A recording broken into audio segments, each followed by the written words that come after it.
Har doim hamma joyda aytaman, oldin sog'lom bo'lganman. 100% sog'lom tug'ilganman. Ko'rgan paytim ham sport bilan shug'ullanardim. Futbolga borardim, musiqa bilan shug'ullanardim, pianino chalishni bilardim, dutor chalishga borardim, raqsga borardim. Juda ham ko'rganimda juda ham aktiv qiz bo'lganman, har tarafdaman. Keyin shu hayotimda baxtsiz hodisa bo'lgan, ko'rish qobiliyatimni yo'qotib qo'yganman 15 yoshimda.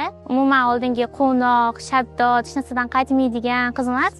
Umuman hech narsaga qiziqishi yo'q, tushkunlikka tushib qolgan bir inson bo'lib yashab qolganman. Qiyin bo'lgan, bu vaziyatdan chiqishim oson bo'lgan demayman, chunki nima desam, mana ko'rib turibsiz, hozir birdaniga umuman ko'rmay qolsangiz. Bitta xonaga sizni qamab qo'ysa necha yil yashay olasiz? Men ham chida olmaganman. Endi inson hamma narsaga ko'nikuvchan bo'lar ekan, o'sha vaziyatlarga siqilganim bilan, yig'laganim bilan hech narsa o'zgarmadi. Og'ir vaziyatda har doim hammaning oilasi kuchli bo'lib turishi kerak. Oilada qattiq podдержка bo'lsa, hamma inson o'zini kuchli his qiladi-da. Meni ham shu paytda oilam, ota-onam, dadam ko'proq tushuntirardilar. Ko'rgan paytim Olimpiada o'yinlarini prямой efir olib berganda sportchilarni ko'rganman. Prosta tak ichimdan havas o'tib qo'ygan, zo'ra degan narsa. Keyin oradan yillar o'tgan, vaqtlar o'tgan, keyin dadam kelib aytganlar, "Asila, shunaqa sportchilar bor, paralimpiya sportchilari mashq qilishadi" desa, birinchi aytgan gapim dadamga, "Ko'rmagan odam qanday trenirovka qilishi mumkin? Ko'rmagan odam nima qila oladi?" deb jahlim chiqqandi.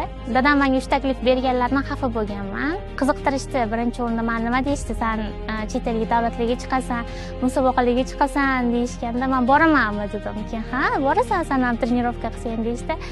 O'shanda ko'nib rozi bo'lganman. Umuman charchamasdim boshda. Kuniga 8 soatlar trenirovka qilsam ham har kun qilgim kelaveradi.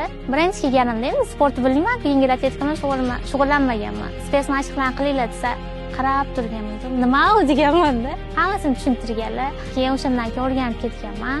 Eng katta narsa menda hozir kuch bu tasavvurga ega ekanligimda. Hozir menga daroshka birinchi chiziq, ikkinchi chiziq desa, o'zi men bilaman. Stadion ko'rganman-ku oldin. Tasavvur qila olaman. Xuddi men ko'rayotgandek o'zimni tutaman-da. Endi yoshlar Osiyo o'yinlarida 3 ta oltin olganman.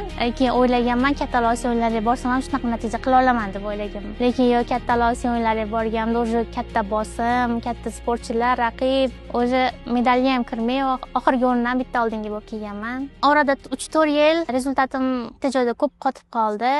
Lekin trenerim Sardor aka, "Baribir yo san sakrashga o'tasan, hamma turi o'zini egasi bor.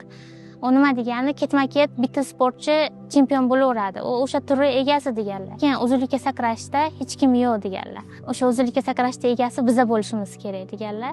Keyin shunusida qattiq trenirovka qilganmiz va ketma-ket 3-4 yil polniy uzunlikka sakrashda biza lider bo'lib, hozirgacha shunaqa. Trenerim aytdilar, "Sardor aka, xudo xolasa keyingi yil Toshkentda jahon chempionatiga yugurishdan ham finalda ishtirok etamiz" deb shunaqa reja qilganmiz. Mana shu eng mas'uliyatli musobaqa Osiyo o'yinlari bo'lgan. Xitoylik raqibim bo'lgan. Bilardim shu raqibim ancha natijasida yaxshi sakrashini. Men o'sha hamma narsani analiz qilib, shunaqa qattiq nastroy bilan chiqqanman. Aytganimdek xitoylik raqibim umuman kutilmagan natija 5-11 metr sakragan. Mendan o'tib ketdi. Ketidan shunday turganman-da. Bor kuchimni berdim, nima bo'lsa bo'ladi degan. Men o'shanda ham o'zim rekord qo'yib yuborganman 5 metr 24 santimetr bilan. Xitoylik sopernikimni shunaqa zo'r qilib yutib qo'yganmiz-da. Tokiodan kelganimda prezident bilan ko'rishganmiz. O'shanda menga aytganlar, "Hech qachon to'xtab qolmang. Oldinga boring, men ishonaman sizga" deganlar. Prezidentimiz o'zlariga aytganman, "Shu siz bilan suhbatimizdan oldin natijam 4 metr 91 santimetr edi. Siz menga to'xtab qolmagin deb aytdingiz.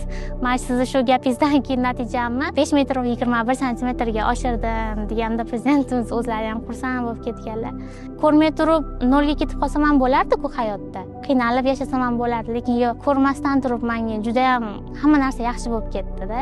Oldin shu imkoniyat cheklangan insonlarni ko'chada ko'rsa hamma g'alati qaraganda, o'zim ham qo'shila olmaganman ko'pchilikning oldiga. Hozir ko'chaga chiqsam hamma rasm tushaylik deydi. "Siz chempion qilsiz, chempion qilsiz". Prezidentimiz shunaqa darajaga yetkazib qo'ydilar. Teppa-tengmizda hozir.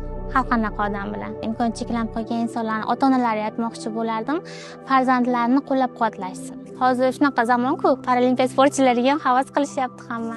Qanchalik ko'p harakat qilsak, biz chegarasiz, hamma narsaning chegarasi yo'qligini his qila olamiz. Hayot o'zi shunaqa, chegarasiz.